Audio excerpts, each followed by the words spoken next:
le decían, Mariano Mores. Aquí seguimos siempre su trayectoria en Crónica, desde hace muchos años.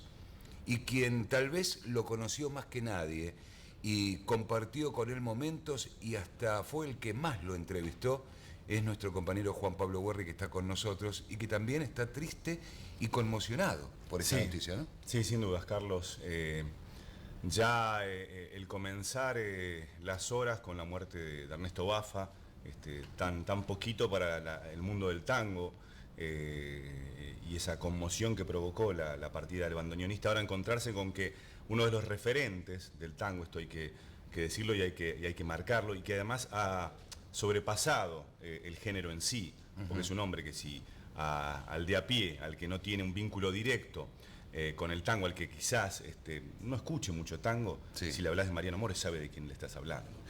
Él venía de una familia tanguera, ¿no? Porque los padres eran bailarines de tango, el abuelo era flautista, y él de chico no le pegaba ni una al piano, es más, no quería, era así, ¿no? Un poco la historia. Sí, sin embargo, ese piano de adolescente ya le generó sus primeras satisfacciones, y como suele ocurrir con las historias de los grandes músicos de tango, inmediatamente comienza a trabajar. Si bien esos primeros trabajos no tenían que ver directamente con el tango, muy poco tiempo después, ya siendo parte de la orquesta de Francisco Canaro, aquel Mariano Martínez pasa a ser Mariano Mores, y ya trasciende porque se ubica en el cine, y yo marcaba esa diferencia en cuanto al género y a cuanto ha sobrepasado al género Mariano Mores. Sus espectáculos eran para todo el público, eran más que para la gente del tango, por eso esas grandes orquestas. Era popular. Sí, sí. Hay formatos en cuanto a sus orquestaciones para remarcar aquellas primeras ideas que tenían que ver con esas grandes orquestaciones y aquellas otras opciones que eran de formaciones pequeñas, de quintetos. La electricidad le generó un sonido muy interesante a Mores. Pero si uno tiene que remarcar algo, va más allá de sus orquestaciones y sus arreglos. Uno tiene que hablar del compositor.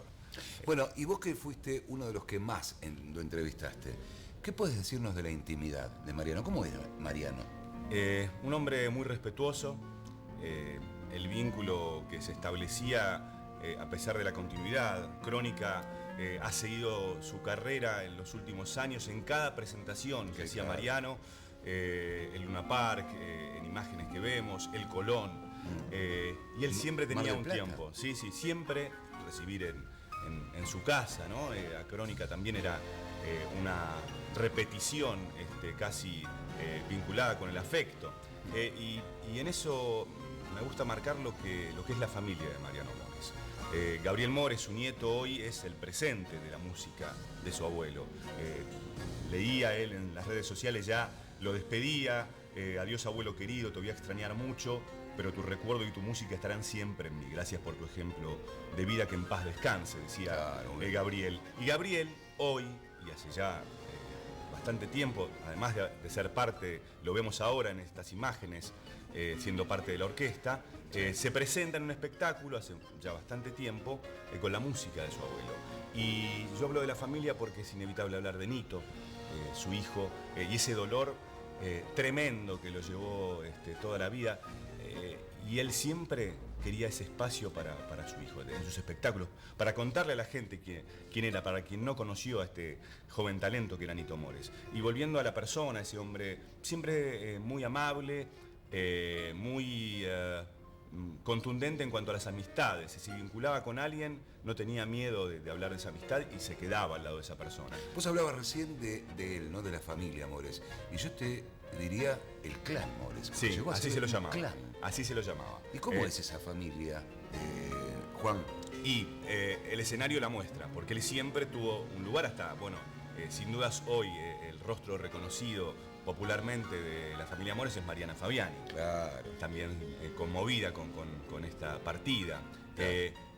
Y Mariana también estuvo en el escenario, también cantó con Mariano. Exacto. Es decir, esa apertura y esa decisión de que la familia esté era una pantalla y la mirada de Mariano hacia esa pantalla porque estaba Nito. Gabriel, que ahí lo vemos con su teclado, cantando también, un gran artista con proyección internacional. Todos estaban ahí. Es decir, él elegía a la familia a todo momento, siendo parte de su vida fuera del escenario y dentro del escenario. Y me acordaba cuando me enteré de algo que quizás él, es raro pensar, él elegía cantores, vamos a decir, ya que hablamos de tango, donde había una cuestión casi lírica en la interpretación. Sí. Las voces eran contundentes y casi exageradas. Y los dirigía. Sí, desde ya. Los dirigía. Desde ya. Pero lo interesante es que cuando yo le planteaba y hablábamos en un mano a mano que tuvimos con el piano hermoso, quiénes eran sus cantantes favoritos, además de los que él tenía como parte de la orquesta, él me decía, el polaco me encanta. Y es raro porque son estilos, el de Mariano y el de Roberto Goyeneche, que no parecen empatarse. Sin embargo, él lo elegía, él tenía un gusto por las melodías. Era tan fácil para él escribir melodías. Uno me parece que es su tango más representativo, el más contundente, creo yo, uno de los tangos más logrados, letra y música, de la historia del tango y de la música, si se me permite. Sí. Y él lo escribe después de mucho tiempo, pero en muy poco tiempo, que eso también nos contaba. Él, frente al pedido de Discépolo de una música, no tenía la música, y pasaba el tiempo y no tenía la música, y Discépolo lo llamaba y le decía, por favor. Y él lo resolvió después en pocos minutos. Es decir, la demora tenía que ver con los tiempos que no aparecían, y en ese momento apareció la musa y lo resolvió en pocos minutos. Y hoy, creo yo, musicalmente, estructuralmente, es uno de los tangos más importantes. Bueno, pero Cuartito Azul también tiene su historia. Sí. Tiene su historia porque hay una historia muy particular ahí que tiene que ver con su primer novia, Sí, ¿no? y cómo pintó ese cuartito, por qué era azul, cómo logró esa pintura. Claro. Porque esa pintura no surge de la compra en una pinturería, sino de mezclar elementos que no eran pintura con agua, y aparece con esas pastillas, creo que eran de limpieza, Sí.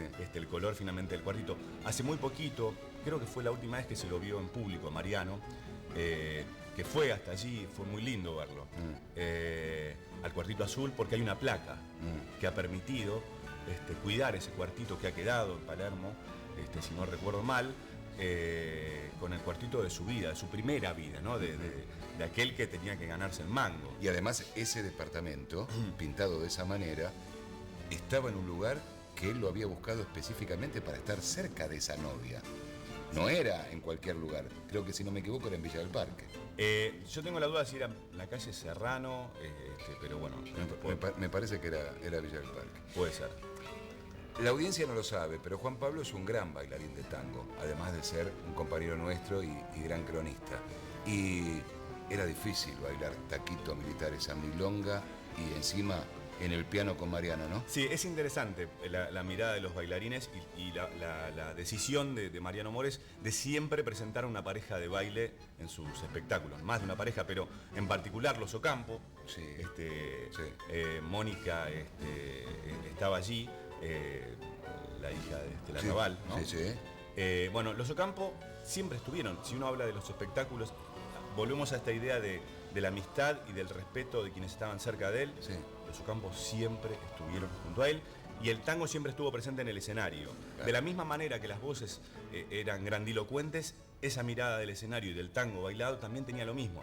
Y es cierto, son tangos quizás para buscar una referencia directa en los momentos más grandilocuentes de Canaro, y que fue parte de su historia, ¿no? Sí. De su recorrido musical. Y en relación a eso, aquellos bailarines también presentaban esa idea, como vos decías, difícil si querés, cuasi sinfónica y con una orquesta tremenda. Él me decía, recuerdo también que él me decía, yo quiero una orquesta grande, a mí me cuesta volver a formaciones orquestales chiquitas, necesito que me escuchen. Allí vemos parte de lo que presentaba Mores en el escenario. Bueno, era Mariano, ¿no? Porque llegaba a plasmar, así como lo vemos, un mega espectáculo. Sí. Porque era una gran orquesta, eran los cantores que él seleccionaba, Sí. la gran cantidad de bailarines que tenía en distintas interpretaciones y por supuesto todo eso manejado por él, porque él manejaba a los bailarines, sabía cuándo entraban, les hacía seña a los cantores de cuándo tenía que subir, cuándo tenía que bajar. Era un maestro. Era un maestro, era un director, él dirigía el espectáculo desde el arranque, era muy cuidadoso de lo que se presentaba en el escenario. Allí lo vemos también, presentaba cada momento, incluso en lo previo de sus introducciones musicales. Sí. Él siempre hablaba, y quizás también es una linda referencia en cuanto a definir su música, ¿no? Sí. Adiós, Pampa Mía, es un resumen en cuanto a lo espectacular que él plantea, porque presenta todas las posibilidades estilísticas de la música argentina, todas las opciones que se pueden presentar en relación a la música argentina, sí, en un tema, y terminaba a toda orquesta. A toda orquesta. Y un elemento que no todos los músicos de tango eligen, aunque los grandes directores en algún momento de sus carreras han elegido la percusión como una manera de hacer más grande ese sonido. En el caso de Mores, claramente lo elegía, claramente se observaba, esa batería no estaba escondida, Sí. estaba en un plano casi a la par de los Sí. demás músicos. Es decir, que esa grandilocuencia era parte de un estilo. Yo por eso rescato esas orquestas, pero me resulta inevitable hablar de esas composiciones, lo que hablábamos un poco, porque él generaba una melodía de nada. No tenía mucha dificultad, y no solo en tango, sino que en todo tipo de música. Y otra cosa que se ha perdido, que me gustaría destacar, es el pianista. Porque quizás perdido en la personalidad de Mariano, en lo que ha sido como director, se pierde un pianista. Un Además, pianista impresionante. Es como en el tango aparece como desapercibido el pianista, ¿no? Porque está el bandoneonista, y forma parte realmente de todo lo que comúnmente llamamos este espectáculo. Sí. Mirá, tenemos que hacer una pausa, tenemos que ir al móvil, pero después vamos a continuar con este recuerdo de Mariano Mores. ¿Te parece? Vamos. Nos vamos en vivo en directo al móvil.